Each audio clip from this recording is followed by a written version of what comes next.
Hi, this is MSI Faz and welcome back to MSI Teaches Physics. আজকে আমরা শিখব momentum, Newton second law derivation দেখব, law of conservation of momentum দেখব, types of collisions দেখব and finally relative speed দেখে আমরা আমাদের আজকের লেকচারটা শেষ করব।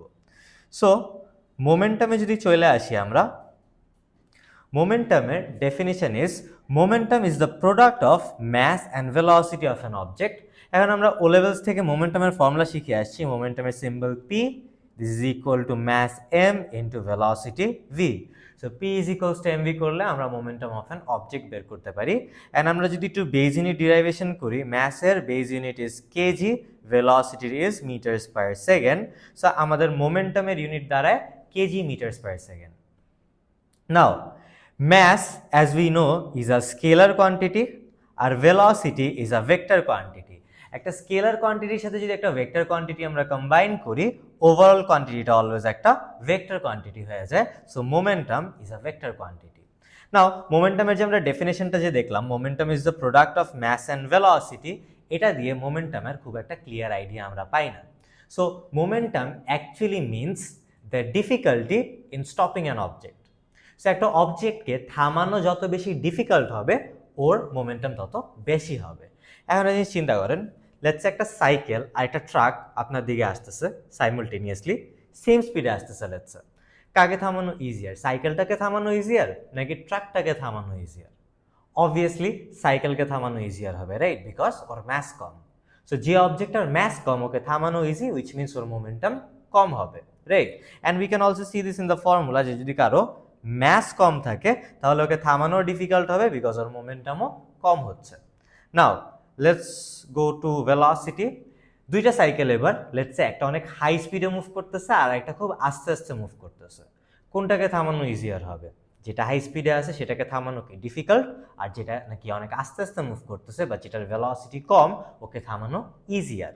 সো একটা অবজেক্টের যদি ভেলোসিটি কম থাকে তাহলে ওর মোমেন্টামও কম হয়ে যাবে, ওর ভেলোসিটি বেশি থাকলে ওর মোমেন্টামও বেশি হয়ে যাবে। So momentum means the difficulty in stopping an object and it depends on two primary things, একটা হচ্ছে ম্যাস আর একটা হচ্ছে ভেলোসিটি। এইবার আমরা নিউটন সেকেন্ড লতে চলে আসি।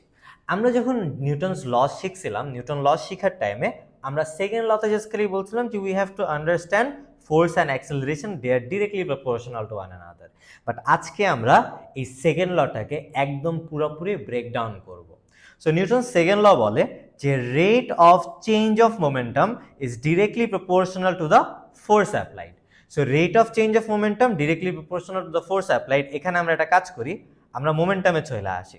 সো ফার্স্ট অফ অল আমরা জানি মোমেন্টামের ফর্মুলা, momentum is equals to mass into velocity.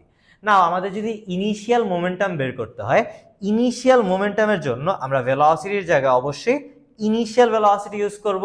So initial momentum MU দাঁড়াইতেছে। তাহলে সেম ওয়েতে আমাদের ফাইনাল মোমেন্টামটা দাঁড়াবে mass into final velocity MV, right? So আমাদের কাছে ইনিশিয়াল মোমেন্টাম আছে এমইউ, ফাইনাল মোমেন্টাম আছে MV. If we have to find the change in momentum কে by the way del p বলি, এই ট্রায়াঙ্গেলটাকে del বলে। del represents change in what? Change in p, which means change in momentum পাচ্ছি আমরা। Change in momentum পাওয়ার জন্য আমাদের final momentum থেকে ইনিশিয়াল মোমেন্টামটাকে সাবট্রাক্ট করা লাগবে। সো আমাদের final momentum is mv minus আমাদের initial momentum is mu। So change in momentum is mv minus mu। So I hope this makes sense যে কিভাবে আমরা change in momentum mv minus mu পেলাম। নাও আমাদেরকে Newton second লতে বলছে rate of change of momentum. এখন আমরা জানি change of momentum মানে হচ্ছে গিয়ে mv মাইনাস mu, এটা আমরা এইমাত্রই দেখলাম। Now what does rate mean? Rate মানে কোনো কিছুকে টাইম দিয়ে ডিভাইড করা।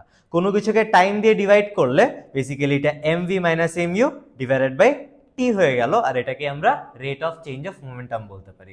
সো কোনো কিছুকে টাইম দিয়ে ডিভাইড করলে দ্যাট ইজ কল্ড রেট, আর রেট অফ চেঞ্জ অফ মোমেন্টামের জন্য আমরা চেঞ্জ অফ মোমেন্টামকে ডিভাইড বাই টাইম করব।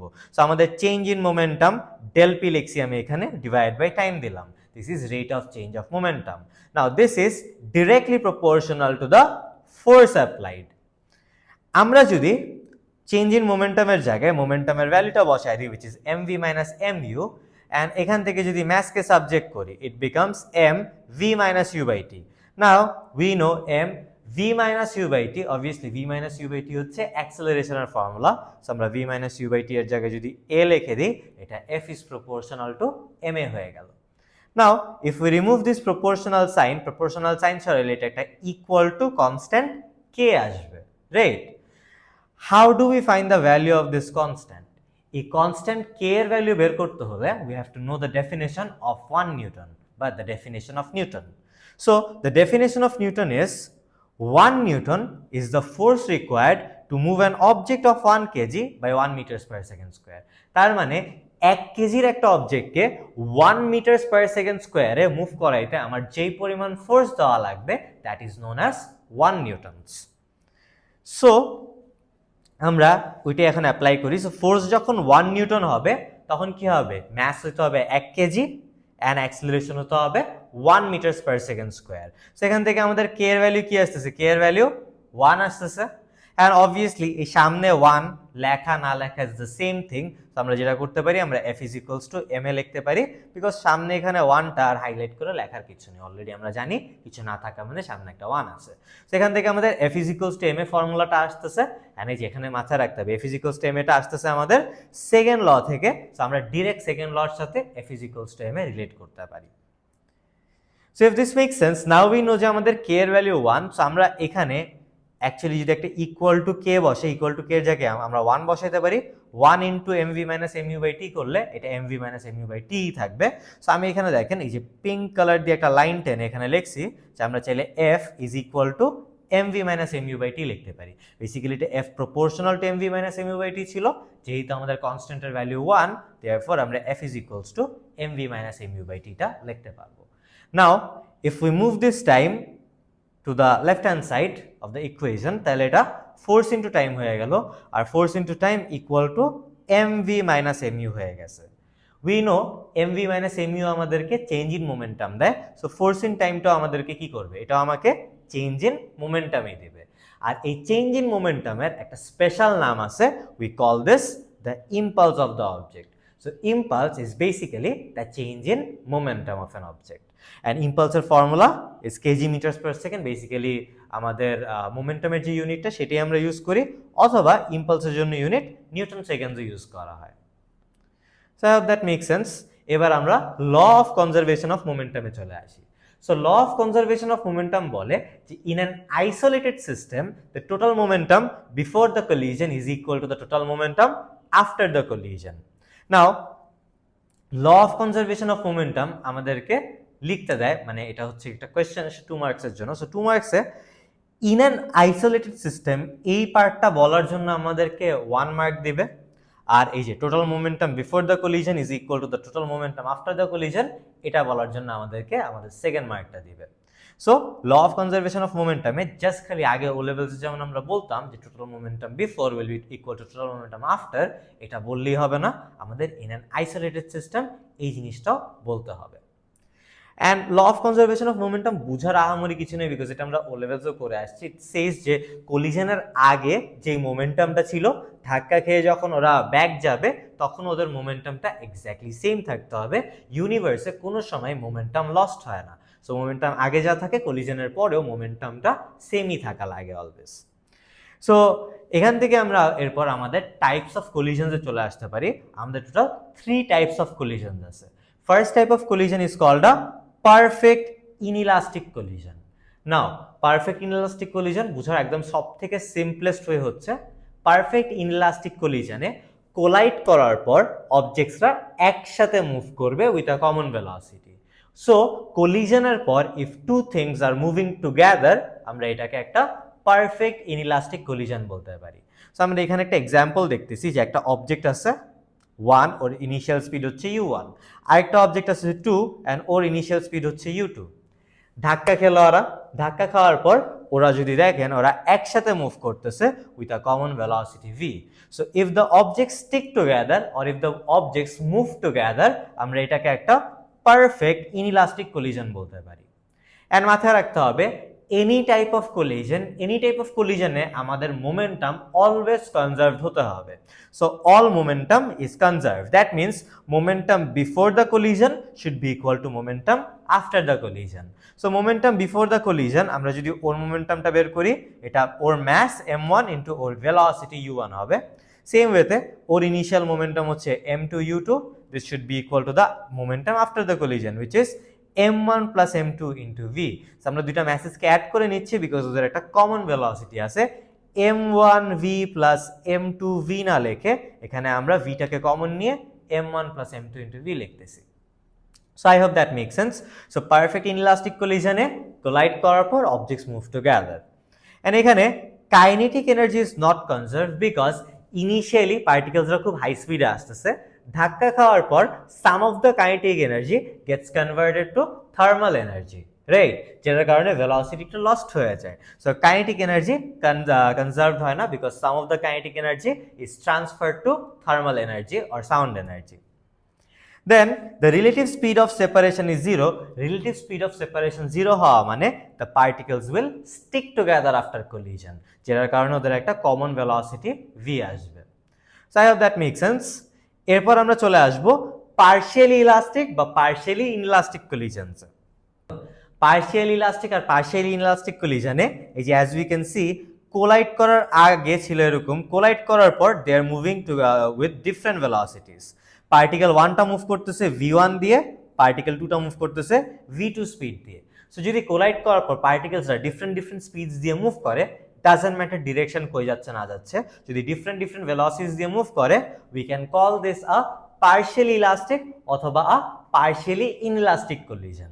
নাও ওয়ান্স এগেইন যে কোনো কোলিজনে মোমেন্টাম ইজ কনজার্ভ, সো আমাদের এখানেও অল মোমেন্টাম ইজ কনজার্ভড হতে হবে। And obviously ধাক্কা খেলে some of the kinetic energy will still be converted to thermal energy and sound energy, so kinetic energy is not conserved. And এখানে আমরা actually relative speed of সেপারেশনের কোনো কথা বলতে পারবো না, that is we do not know যে ধাক্কা খাওয়ার পর কি ওরা দুজন সেম ডিরেকশনে মুভ করবে নাকি ধাক্কা খাওয়ার পর ওরা দুজন ডিফারেন্ট দিকে যাওয়া স্টার্ট করবে। সো দেয়ারফর ওদের রিলেটিভ স্পিড অফ সেপারেশন কত বা অ্যাকচুয়ালি হইতেছেও কি না সেটা আমরা বলতে পারতেছি না, এটা কনটেক্সট দেখে আমাদের বলতে হবে। So once again momentum যেহেতু কনজার্ভ হচ্ছে, momentum before the collision should be equal to momentum after the collision. Momentum before the collision আগেরটার মতোই m1 u1 plus m2 u2 হচ্ছে, আর এখন যেহেতু দুইজনের ডিফারেন্ট ভেলোসিটি আছে এর জন্য ফাইনাল মোমেন্টামে আমরা m1 v1 plus m2 v2 put করব। So we can clearly see দুইজনের ফর্মুলা একটা ডিফারেন্স আছে। পারফেক্ট ইনইলাস্টিক কলিজনে the formula was m1 plus m1 u1 plus m2 u2 equals to m1 plus m2 into v, আর আমাদের partially elastic বা partially ইনইলাস্টিকের formula হচ্ছে m1 u1 plus m2 u2 equals to m1 v1 plus m2 v2 গেল। নাও perfect elastic কলিজনে যদি আসি, perfect elastic কলিজনে we can see one thing যে এখানেও অবজেক্টসটা ধাক্কা খাওয়ার পর যে যার মতো মুভ করতেছে, এখানে অপোজিট ডিরেকশনে হতে হবে এমন কোনো কথা নেই, they can move any ways they want. ঠিক আছে, আসলো কোলাইড করলো, কোলাইড করে যে কোনো ডিরেকশনে যেতে পারে, ডাজন্ট ম্যাটার অপোজিট ডিরেকশনে যাবে নাকি সেম ডিরেকশনে যাচ্ছে। যদি পারফেক্ট ইলাস্টিক কলিজন বলে মাথায় একটা জিনিসই রাখতে হবে যে এখানে আমাদের কাইনেটিক এনার্জিটা কনজার্ভ হয়। সো আমরা আগে যে দুইটা পার্ট দেখলাম পারফেক্ট ইনইলাস্টিক, এখানে কাইনেটিক এনার্জি কনজার্ভ হচ্ছে না, পার্শিয়াল ইলাস্টিক বা পার্শিয়াল ইনইলাস্টিকেও কাইনেটিক এনার্জি কনজার্ভ হচ্ছে না। কাইনেটিক এনার্জিটা জাস্ট খালি কনজার্ভ হয় পারফেক্ট ইলাস্টিক কলিজনে, অ্যান্ড এটা একটা থিওরিটিক্যাল জিনিস, perfect elastic collision actually exist করে না। আমরা ধরে নেই যে আমাদের যে এয়ার পার্টিকেলসটা কন্টিনিউয়াস র্যান্ডম মোশনে আছে, right, according to Brownian motion. So continuous random মোশনে থাকার কারণে they are continuously colliding with one another. এখন কোলাইড করার টাইমে যদি অ্যাকচুয়ালি থার্মাল এনার্জি প্রডিউস হইতো বা সাউন্ড এনার্জি প্রডিউস হইতো, আমরা ইদার একটা সাউন্ড শুনতে পাইতাম আমাদের অ্যাটমসফিয়ারে, অথবা আমাদের হচ্ছে গিয়ে এই কলিশনের কারণে একটা টেম্পারেচার রাইজ হওয়াতে ছিল, যেটার কারণে আর্থে লিভেবল কন্ডিশন থাকার কথা ছিল না বা টেম্পারেচার খুবই হাই হয়ে যাওয়ার কথা ছিল, যেটা অ্যাকচুয়ালি হচ্ছে না। এখন বলতে পারেন কই গ্লোবাল ওয়ার্মিং তো হচ্ছে, but global warming is happening because of us. আমরা প্লাস্টিক ইউজ করতেছি, আমরা কার্স ইউজ করতেছি, ফুয়েল ইউজ করতেছি, সেটার জন্য, রাইট। এখানে কলিশনের সাথে হচ্ছে গিয়ে গ্লোবাল ওয়ার্মিং এর কোনো কানেকশন নেই। সো এই যে কলিশনের কারণে যে গ্লোবাল ওয়ার্মিং হচ্ছে না, উইচ মিনস এখানে যে হিটটা প্রডিউস হইতেছে এটা খুবই ইনসাফিসিয়েন্ট, which means আমরা ধরে নিতে পারি যে এখানে all kinetic energy is being conserved. Therefore আমরা perfect elastic collision ও একটা type of collision ধরি, যেখানে আমরা ধরে নিচ্ছি যে all the kinetic energy before the collision is equal to all the kinetic energy after the collision, which means before the collision আমরা যদি kinetic energy formula আমরা জানি half mv square, right? So initial kinetic energy will be half m1 u1 square plus half m2 u2 square, and this will be equal to the kinetic energy after the collision, which is half m1 v1 square plus half m2 v2 square. And obviously যেহেতু এখানে momentum conserve হচ্ছে, just like partially elastic বা partially inelastic, এখানেও momentumের ফর্মুলাটা same থাকতেছে, which is m1 u1 plus m2 u2 equals to m1 v1 plus m2 v2. I hope that makes sense. এই পার্টটা বুঝলে এখানে কিছু ম্যাথস আছে, I want you guys to attempt this by yourselves. সেখানে প্রতিটা ম্যাথে আমরা ভিডিওটা পজ করে করে দেখব, will attempt it by ourself, and then হচ্ছে গিয়ে আমরা দেখব যে আমাদের অ্যান্সারটা ম্যাচ করছে নাকি। সো ফার্স্টে attempt this question number 1। So এখানে কোয়েশ্চেন নাম্বার 1-এ আমাদেরকে বলছে দুইটা অবজেক্ট আছে, এ অ্যান্ড বি, দুইটা ট্রলি আছে, ইনফ্যাক্ট ওদের ম্যাসেজ দেওয়া আছে, and we can clearly see that the trolley A was moving initially but the trolley B wasn't moving initially, so ও রেস্টে ছিল। Collide করার পর they are moving together with a common velocity. So this is a perfect elastic collision. Sorry, this is a perfect inelastic collision. So perfect inelastic collision হইলে আমরা first of all জানি momentum is conserved. So momentum before the collision will be equal to momentum after the collision. Then আমরা formula আছে, আমাদের formula হচ্ছে m1 u1 plus m2 u2 equals to m1 plus m2 into v. So আমরা এখানে a আর b দিয়ে লিখছি because objects a আর b দিয়ে আছে। সো তার ম্যাসেজগুলো বসাই, ওদের ইনিশিয়াল ভেলোসিটিটা বসাই। সো 1.4 ইন্টু 3 বসাইলাম প্রথমে, দেন 1.6 ইন্টু 0 বসাইলে এটা কি 0ই চলে আসবে মোমেন্টামটা, equals to momentum after the collision. So দুজনের মেসেজ অ্যাড করলাম, ইন্টু কমন ভেলোসিটি v দিলাম। Now if we subject our value for v, we get the velocity as 1.4 metres per second.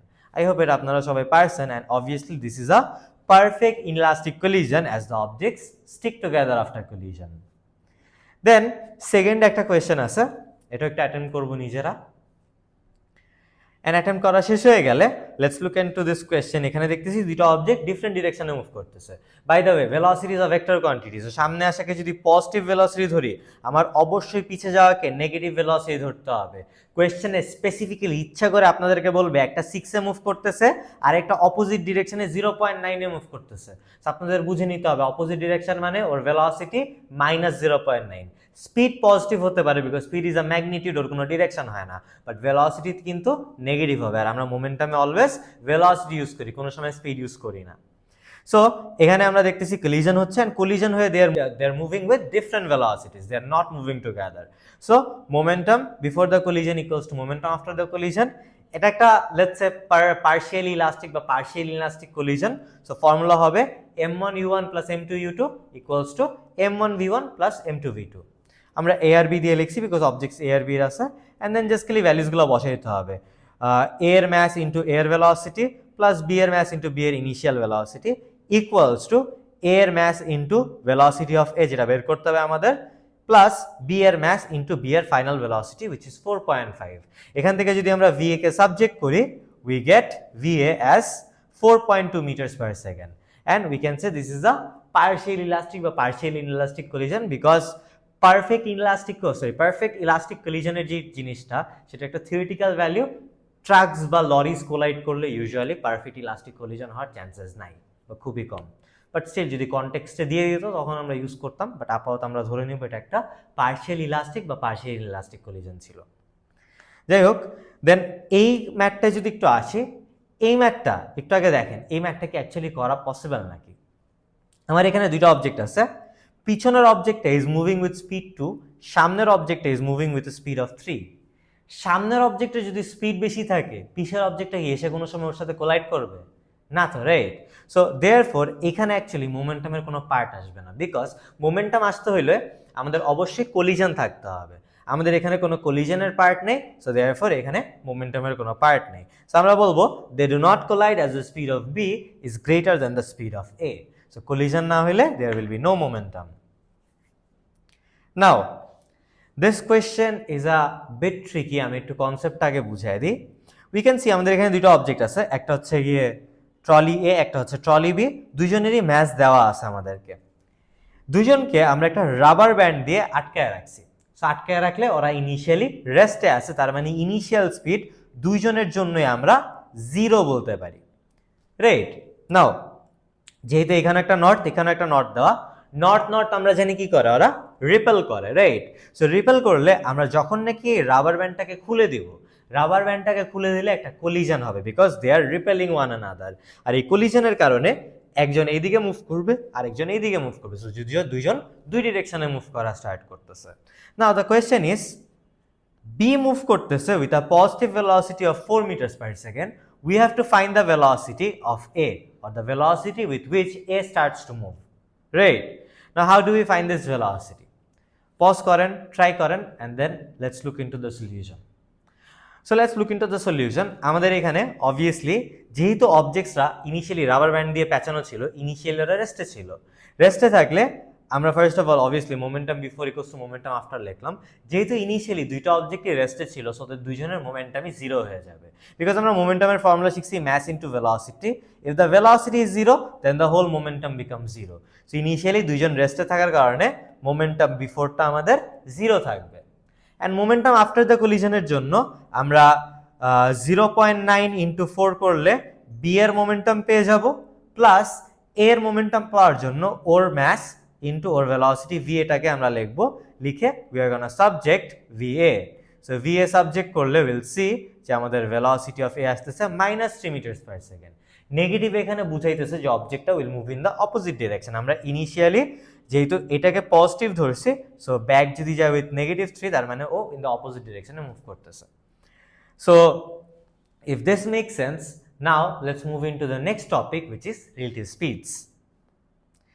So relative speeds দুই ধরনের হয়, relative speed of approach আর relative speed of separation. Relative speed of approach মানে দুইটা object আস্তে আস্তে একজন আরেকজনের ক্লোজার আসবে। সো ইফ টু পার্টিকলস বা two objects are coming closer to one another, this is called relative speed of approach. And if two particles are going farther apart from one another, তাহলে এটাকে আমরা relative speed of separation বলি। So when two objects come closer to one another, এটাকে relative speed of approach বলে। and when two objects get further apart from one another, এটাকে আমরা relative speed of separation বলি। নাও আমরা কয়েকটা scenario দেখব। First of all we can clearly see যে object এটা is moving with 10 meters per second towards object B, আর object বিটা is moving away from A with speed 6 meters per second। এখন এই যে আমরা স্পিড লিখতেছি 6 meters per second আর 10 meters per second, এটার মানেটা কি? First of all 6 meters per second মানে ও এভরি সেকেন্ড 6 meters করে করে ডিস্টেন্স কভার করবে, আর ওর 10 meters per second মানে এভরি সেকেন্ড ও 10 meters করে করে ডিস্টেন্স ট্রাভেল করতেছে। সো বি এক সেকেন্ডে ট্রাভেল করলো 6 meters, আর এ ট্রাভেল করলো এক সেকেন্ডে 10 meters। তাহলে বি এর থেকে এ কতটুকু ক্লোজার আসলো ইচ সেকেন্ডে? বুঝেন, একজন 6 ট্রাভেল করছে, আরেকজন কত 10। এ কি এক্সট্রা 4 meters ট্রাভেল করতেছে না towards B? So every second কি হবে, এভরি সেকেন্ড ও 4 meters করে করে ক্লোজার আসবে বি এর থেকে। সো আমরা বলবো যে car A has a relative speed of approach of 4 meters per second, because every second ও কি করতেছে, বি থেকে 4 meters করে করে ক্লোজার আসতেছে, রাইট? সো এই পার্টটা বুঝলে এবার আমরা নেক্সট পার্টে চলে আসি। এবার উল্টাটা হচ্ছে, B is moving with 10 meters per second, A move করতেছে 6 meters per second। সো ও 10 meters চলে যাচ্ছে আর ও কভার করতে পারতেছে কি মাত্র 6 meters। তাহলে এভরি সেকেন্ড এবার এ কি হবে, 4 meters করে করে দূরে যাবে না বি থেকে? সো আমরা বলবো car A has a relative speed of separation of about 4 meters per second। তার মানে এভরি সেকেন্ড 4 meters করে করে ডিস্টেন্স বাড়তেছে ওদের। নাও নেক্সট পয়েন্টে আমরা যদি দেখি, এখানে দুইজনই সেম স্পিডে মুভ করতেছে। সেম স্পিডে মুভ করলে ওয়ও 6 meters ট্রাভেল করলে ওয়ও 6 meters ট্রাভেল করবে। সো ওদের মাঝখানে ডিস্টেন্সটা বাড়বেও না কমবেও না, সেখানে রিলেটিভ স্পিড অফ অ্যাপ্রোচও হবে না, সেপারেশনও হবে না। আমরা বলবো ওদের রিলেটিভ স্পিড 0 আছে এই ক্ষেত্রে। অ্যান্ড দেন যদি এমন হয় যে একজন 10 meters কাছে আসতেছে, আরেকজন হচ্ছে কি 6 meters কাছে আসতেছে, দুইজনই অপোজিট ডিরেকশনে ট্রাভেল করতেছে টুয়ার্ডস ইচ আদার। সো একজন 10 meters আসলো, আরেকজন 6 meters আসলো। সো ওভারঅল ওরা এভরি সেকেন্ডে 16 meters করে করে ক্লোজার আসবে টু ওয়ান অ্যানাদার। সো এখানে যেহেতু ক্লোজার আসতেছে, রিলেটিভ স্পিড অফ অ্যাপ্রোচ হবে, অ্যান্ড রিলেটিভ স্পিড অফ অ্যাপ্রোচটা হবে of 16 meters per second। Same ওয়েতে যদি এবার ওরা উল্টা ডিরেকশনে মুভ করে, একজন -6 এ মুভ করতেছে আর একজন +10 এ মুভ করতেছে, সো এভরি সেকেন্ড ওরা কি 16 মিটারস করে করে দূরে যাচ্ছে না? সো দূরে গেলে রিলেটিভ স্পিড অফ সেপারেশন হয়, আর রিলেটিভ স্পিড অফ সেপারেশন হবে 16 মিটারস পার সেকেন্ডের। So I hope that makes sense. That will be all for today. আজকের লেকচারটি একটু বড় ছিল অ্যান্ড আমরা অনেক কিছু দেখছি। Hope this makes sense. Don't forget to like, share and subscribe. Do comment if you have any problems, and see you in the next class.